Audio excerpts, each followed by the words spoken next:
Assalamu alaikum students. Today we starting a new topic that is exception of demand. ठीक है, we studied the law of demand, its assumptions.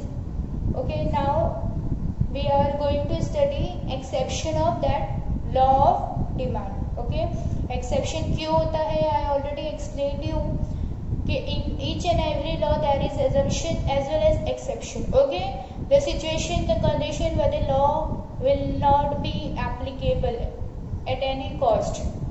So let us look at this example. This is bread and this is chicken. ठीक है, chicken है ये और ये क्या है, ब्रेड है. नाउ फॉर एग्जाम्पल ये जो होता है क्या होगा, द ब्रेड इज ₹20. ठीक है, 20 रुपीज़ का अगर ब्रेड मिल रहा है and we getting chicken of 100 kg and all. ठीक है, अब क्या हुआ कि जो ब्रेड है ना वो हो गया 10 रुपये का. ठीक है, प्राइस डिक्लाइन हो गया, प्राइस डिक्रीज हो गया. 20 की जगह कितने का मिल रहा है, 10. हमने लॉ में क्या पढ़ा है कि जैसे प्राइस कम होता है demand rises, with the price decreases demand rises. ठीक है, लेकिन यहाँ क्या होगा, ये केस में क्या होगा, व्हाट वी थिंक दैट अगर हमारे घर में सिर्फ 2 ब्रेड के पैकेट आते होंगे डेली बेसिस पे 40 रुपीज़ के, अब वो कितने हो गए, 20 रुपीज़ के हो गए. तो we did not purchase 4 packet of bread, हम 2 ही परचेज करेंगे 20 रुपये का.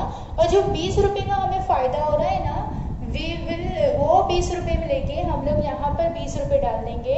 तो 100 रुपये की 1 kg की जगह हम लोग थोड़ा सा और उसमें 100 ग्राम का जो भी 20 रुपये का बढ़ेगा वो हम लोग यहाँ पर चिकन बढ़ा देंगे. ठीक है, this is the mentality of the consumer and people की. हम क्या करते हैं, जब चीपर कोई गुड्स होते हैं जिसका इतनी वैल्यू नहीं होता, जैसे कि ब्रेड, हम लोग ज़्यादा मंगा के भी क्या करेंगे, इतना तो कोई खाता नहीं है ना उसको.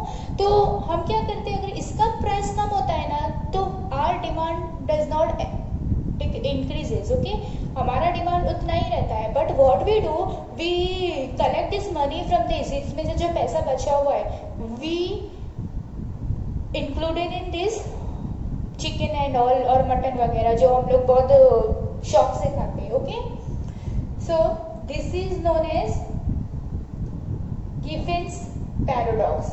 कि किस तरीके से क्या होता है, गुड्स पे डिमांड पे इफेक्ट नहीं पड़ता है वेदर द प्राइस इंक्रीजेज और डिक्रीजेज. ठीक है, डिक्रीज हो रहा है तो हम ब्रेड का प्राइस डिमांड नहीं बढ़ाएंगे, हम क्या करेंगे, जो अच्छा हम खाते हैं मटन चिकन उसमें वो प्राइस क्या कर देते हैं, इंक्लूड कर देते हैं. Okay, so the point is inferior goods or the low quality goods are those goods whose demand does not rise even if their prices falls. At times demand decreases when the price of such commodities fall. ठीक है, तो अगर price कम होता है तो हमारा demand कम ही रहता है, हमारा ज़्यादा नहीं होता है डिमांड. तो this is exception. What the law of demand says that when the price increases demand decreases and when the price decreases the demand should be increased. But ये केस में ऐसा नहीं हो रहा है. ठीक है, इसलिए वो एक एक्सेप्शन बन गया. Next,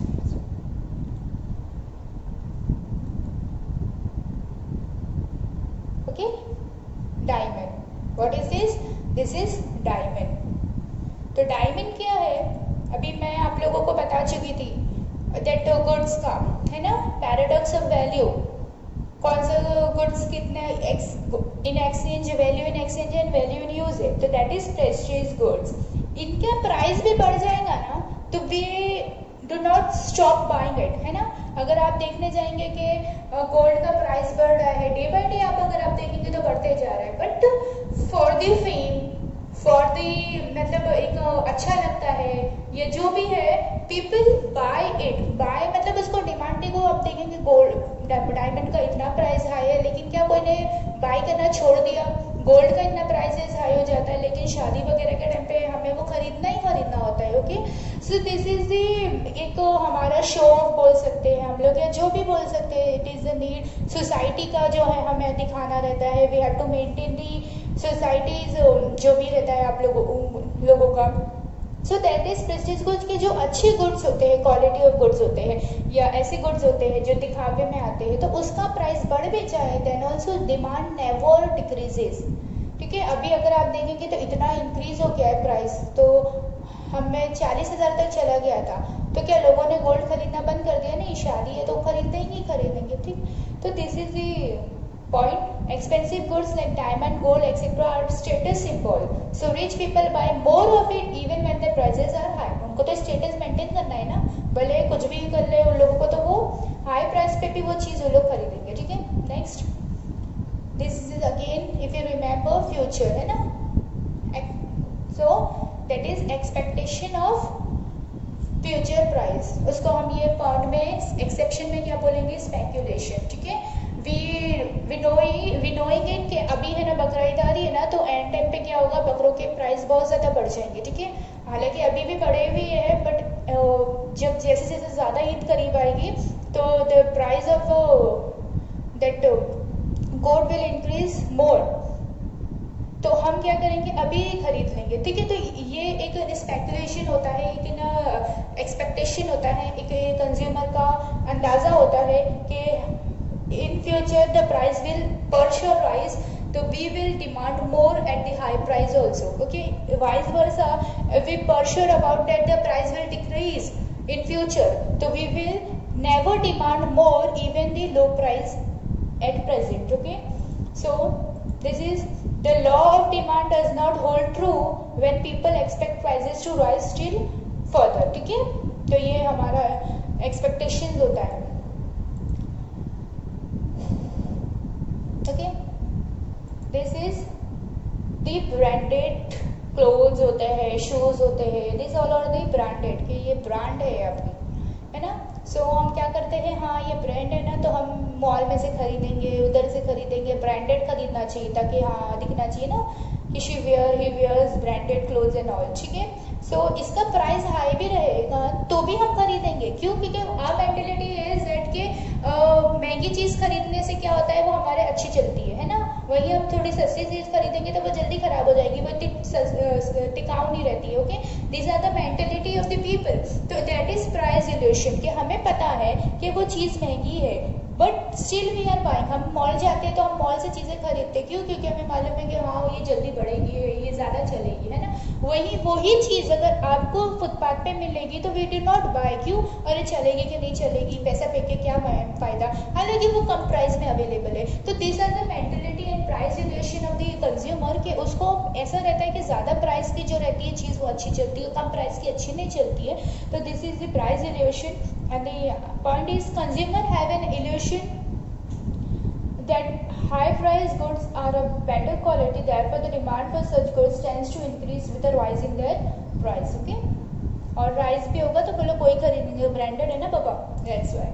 Then just wanna ignore what you said. Okay, this is the ignorance. Ignorance बोलेंगे तो जैसे we don't know about the market structure, we don't know about the market कि किस हिसाब पे मार्केट चल रहा है, क्या चीज़ हो रही है। So we just buy the product without knowing the circumstances कि हाँ इसका प्राइस कम हो सकता है या इसका प्राइस ज़्यादा बता रहे हैं लोग। तो ये चीज़ पे भी क्या होता है, that is known as ignorance, कि कंज्यूमर को पता नहीं होता है कि उसका प्राइस कम वाला है, then also they are selling at a high price. तो ये इग्नोरेंस होता है, पता नहीं होता है, उसकी वजह से भी कितने कंज्यूमर्स क्या करते हैं, हाई प्राइस पे भी डिमांड ले लेते हैं, या फिर they don't know about the future कि कम होगा ज़्यादा होगा, उसके हिसाब से भी उनको पता नहीं होता। तो sometimes due to the ignorance people buy more of the commodity at a high price. ठीक है, उनको पता नहीं होता है कि इसका प्राइस कम होगा तो लोग हाई प्राइस पे भी खरीद लेते हैं। इग्नोरेंस जैसे सबको नॉलेज नहीं होती है ना, तो that is the point. Okay, ठीक है, दिस इज द स्मोकिंग, है ना, एडिक्शन, ये पॉइंट। इसलिए मैंने पिक्चर्स वही देती हूँ जो आप लोगों को मैं पहले यूज़ कर चुकी थी। दैट मीन्स कि you can identify the point from the pictures and all. So this is what कि एडिक्शन जो होता है ना, कि we are addicted to something, so whatever the price of that commodity we will never stop purchasing it and consuming it, है ना। मेरा वो एडिक्शन है, मेरे को वो चीज़ चाहिए ही चाहिए, तो कितना भी प्राइस बढ़ जाए उससे मुझे क्या फ़र्क पड़ता है ना। सो this is the point is addiction, के हमारा जो हैबिचुअल गुड्स होते हैं विच वी आर हमें हैबिट है वो चीज़ यूज़ करने के लिए, तो वो कभी भी हमारी क्या नहीं होती है, प्राइस कितना भी बढ़ जाए हमारा उसका डिमांड कम नहीं होगा, ठीक है। तो due to habit of consumption certain goods like tea is purchase in required quantities even at a higher price, है ना। टी की भी होती है एडिक्शन, अब जरूरी नहीं कि ड्रग्स एंड ऑल की होती है, किसी को टी की एडिक्शन होती है, किसी को कॉफ़ी की एडिक्शन होती है ना, कि टी पिए चले जाते हैं, वो बाहर 10 रुपए की चाय 15 की हो गई, लेकिन नहीं पीना है, मतलब पीना है। तो this are the human behaviour, इसलिए देखो इकोनॉमिक्स ह्यूमन बिहेवियर पे बोला जाता है ना कि दिस इज तो ह्यूमन बिहेवियर पे स्टडी हो रही है, तो this are the behaviour the common consumers behave like it, okay. So in all this cases क्या हो रहा है, एक्चुअल में प्राइस बढ़ रहा है, then to the demand does not decreasing, तो this is the point, that is why it is all point known as a exception of the law of demand, okay। I hope it is clear, इतना कुछ इसमें ज़्यादा नहीं था, ठीक है। सो थोड़े बहुत पॉइंट आपको हैबिचुअल गुड्स है ये सब है, तो this is are all the exception. Here we completed law of demand, ठीक है। उसके बाद में सिर्फ चेंजेस बाकी है, that will I will take in the live class.